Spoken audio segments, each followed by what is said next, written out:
എല്ലാവർക്കും ഡെലിഷ്യസ് റെസിപ്പീസിലേക്ക് ഒരിക്കൽ കൂടി സ്വാഗതം. ഓണമൊക്കെ ഇങ്ങ് അടുത്തെത്താറായില്ലേ?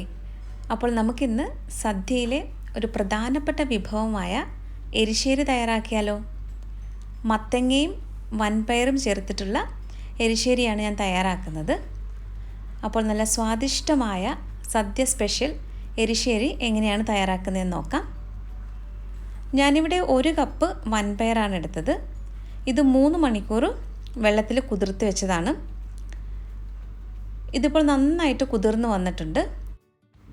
ഇത് നല്ലതുപോലെ ഒന്ന് കഴുകിയെടുത്ത ശേഷം പ്രഷർ കുക്കറിലാണ് ഞാനിത് വേവിച്ചെടുക്കുന്നത്.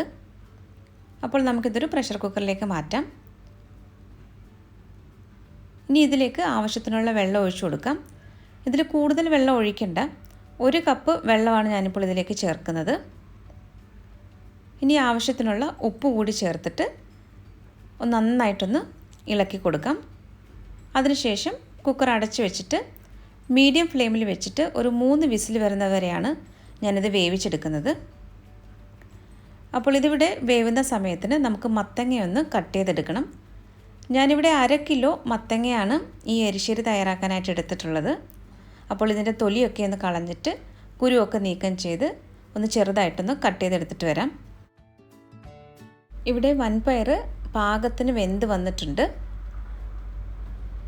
ഇനി ഇതിലേക്ക് നമുക്ക് മത്തങ്ങയും കൂടെ ചേർത്തിട്ട് വേവിച്ചെടുക്കണം.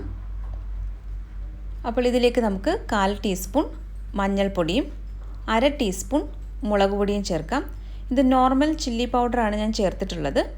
നിങ്ങളുടെ എരിവിനനുസരിച്ച് മുളക് പൊടിയുടെയൊക്കെ അളവിൽ മാറ്റം വരുത്താം. മത്തങ്ങ ഈ ഒരു വലിപ്പത്തിലാണ് ഞാൻ കട്ട് ചെയ്തിരിക്കുന്നത്. ഇത് വേവിച്ചെടുത്ത ശേഷം നന്നായിട്ടൊന്ന് ഉടച്ചെടുക്കുന്നുണ്ട്. അപ്പോൾ നമുക്ക് കട്ട് ചെയ്ത് വെച്ച എല്ലാ മത്തങ്ങ കഷ്ണങ്ങളും ഈ കുക്കറിലേക്ക് ഇട്ട് കൊടുക്കാം.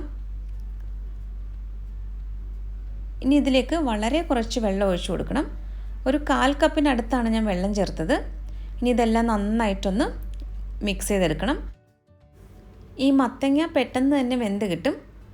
മീഡിയം ഫ്ലെയിമിൽ വെച്ചിട്ട് 1 വിസിൽ വരുന്നത് വരെ വേവിച്ചെടുത്താൽ മതിയാകും. ഈ സമയത്ത് നമുക്ക് എരിശ്ശേരിക്ക് ആവശ്യമായിട്ടുള്ള ഒരു അരപ്പ് തയ്യാറാക്കിയെടുക്കണം. മിക്സിയുടെ ജാറിലേക്ക് 1 കപ്പ് തേങ്ങയാണ് ഞാനിപ്പോൾ ചേർത്തത്. ഇനി ഇതിലേക്ക് നമുക്ക് 1/4 ടീസ്പൂൺ ചെറിയ ജീരകവും കൂടി ചേർത്ത് കൊടുക്കാം. ഇതിലേക്ക് വളരെ കുറച്ച് വെള്ളം ഒഴിച്ചിട്ട് വേണം ഒന്ന് അരച്ചെടുക്കേണ്ടത്. ഇത് ഒരുപാട് ഫൈനായിട്ടൊന്നും അരയ്ക്കേണ്ട ആവശ്യമില്ല. അപ്പോൾ ഞാനിതൊന്ന് അരച്ചെടുത്തിട്ട് വരാം. ഇനി നമുക്ക് എരിശ്ശേരിയിൽ അവസാനം ചേർക്കാനുള്ള തേങ്ങയൊന്ന് വറുത്തെടുക്കണം. ഒരു പാനിൽ ഏകദേശം 2 ടേബിൾ സ്പൂണോളം വെളിച്ചെണ്ണയാണ് ഞാനിപ്പോൾ ഒഴിച്ചത്. വെളിച്ചെണ്ണ ഒന്ന് നന്നായിട്ട് ചൂടായി വരുമ്പോൾ 1 ടീസ്പൂൺ കടുക് ചേർക്കാം. കടുക് ഇപ്പോൾ നന്നായിട്ട് പൊട്ടി വരുന്നുണ്ട്. ഇനി ഇതിലേക്ക് കുറച്ച് കറിവേപ്പിലയും ഉണക്കമുളകുമാണ് ചേർക്കുന്നത്. ഞാനിപ്പോൾ 4 ഉണക്കമുളകാണ് ചേർത്തത്. ഇനി ഇതിലേക്ക് നമുക്ക് അടുത്തതായി ചേർക്കാനുള്ള തേങ്ങയാണ്. 1 കപ്പ് തേങ്ങയാണ് ഞാനിവിടെ ചേർക്കുന്നത്. ഇനി ഇതിൻ്റെ കളറൊക്കെ മാറുന്നത് വരെ നന്നായിട്ടൊന്ന് വറുത്തെടുക്കണം.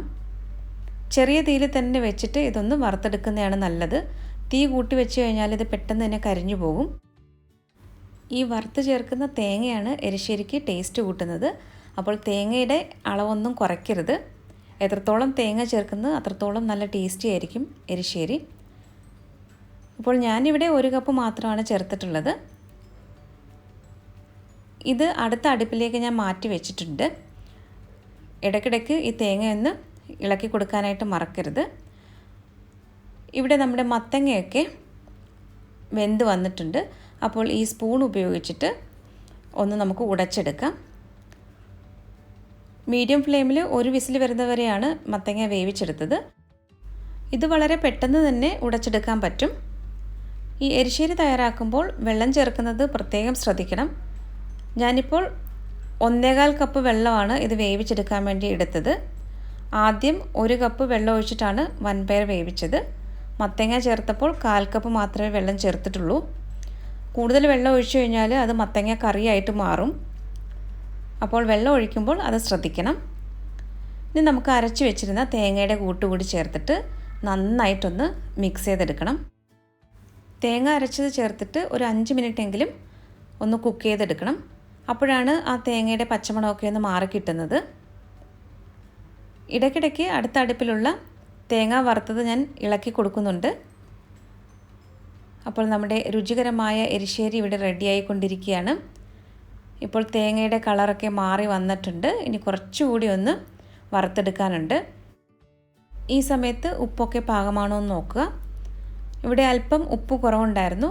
ഞാൻ കുറച്ചുകൂടി ഉപ്പ് ചേർത്തിട്ട് നന്നായിട്ടൊന്ന് ഇളക്കി കൊടുക്കുകയാണ്. ഇപ്പോൾ തേങ്ങ അരച്ചതിൻ്റെയൊക്കെ ആ പച്ചമണമൊക്കെ ഒന്ന് മാറി വന്നിട്ടുണ്ട്. ഏകദേശം 5 മിനിറ്റ് കഴിഞ്ഞിട്ടുണ്ട്. തേങ്ങ വറുത്തതും ഇവിടെ റെഡി ആയിട്ടുണ്ട്. കളറൊക്കെ നന്നായിട്ട് മാറി വന്നിട്ടുണ്ട്. ഇനി നമുക്ക് അതിൻ്റെ ഫ്ലെയിം ഓഫ് ചെയ്യാം. വറുത്ത് വെച്ചിരിക്കുന്ന തേങ്ങ നമുക്ക് ഈ മത്തങ്ങയിലേക്ക് ചേർത്ത് കൊടുക്കാം. ഇനി ഇതുകൂടി ചേർത്തിട്ട് നന്നായിട്ടൊന്ന് മിക്സ് ചെയ്തെടുത്തു കഴിഞ്ഞാൽ നമ്മുടെ എരിശ്ശേരി ഇവിടെ റെഡിയാകും.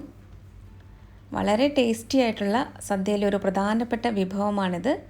അപ്പോൾ ഇത്തവണത്തെ ഓണത്തിന് എല്ലാവരും ഒന്ന് ട്രൈ ചെയ്ത് നോക്കണം.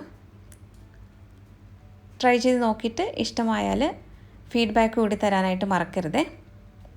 ഇതിപ്പോൾ നന്നായിട്ട് മിക്സ് ചെയ്തെടുത്തിട്ടുണ്ട്. ഞാൻ ഇനി ഫ്ലെയിം ഓഫ് ചെയ്യുകയാണ്. ഇതിനു മുമ്പ് സദ്യ സ്പെഷ്യൽ കാളൻ്റെയും കൂട്ടുകറിയുടെയും ഒക്കെ റെസിപ്പികൾ നേരത്തെ പോസ്റ്റ് ചെയ്തിട്ടുണ്ട്. ഓണം റെസിപ്പികളുടെ ഒരു പ്രത്യേക പ്ലേലിസ്റ്റ് തന്നെ തയ്യാറാക്കിയിട്ടുണ്ട്. അപ്പോൾ താല്പര്യമുള്ളവർ ആ വീഡിയോകളൊക്കെ ഒന്ന് കാണണം. റെസിപ്പികളൊക്കെ ഒന്ന് ട്രൈ ചെയ്ത് നോക്കണം. ഞാനിപ്പോൾ നമ്മുടെ എരിശ്ശേരി ഒരു സെർവിങ് ഡിഷിലേക്ക് മാറ്റുകയാണ്. ഈ ഒരു കൺസിസ്റ്റൻസിയിൽ വേണം എരിശ്ശേരി തയ്യാറാക്കി എടുക്കാനായിട്ട്. അപ്പോൾ ഇന്നത്തെ നമ്മുടെ സദ്യ സ്പെഷ്യൽ എരിശ്ശേരി എല്ലാവർക്കും ഇഷ്ടമായെന്ന് കരുതുന്നു. റെസിപ്പി ഇഷ്ടമായാൽ നമ്മുടെ ചാനൽ കൂടി ഒന്ന് സബ്സ്ക്രൈബ് ചെയ്യാൻ മറക്കരുതേ. അപ്പോൾ മറ്റൊരു നല്ല റെസിപ്പിയുമായിട്ട് വീണ്ടും വരാം. താങ്ക്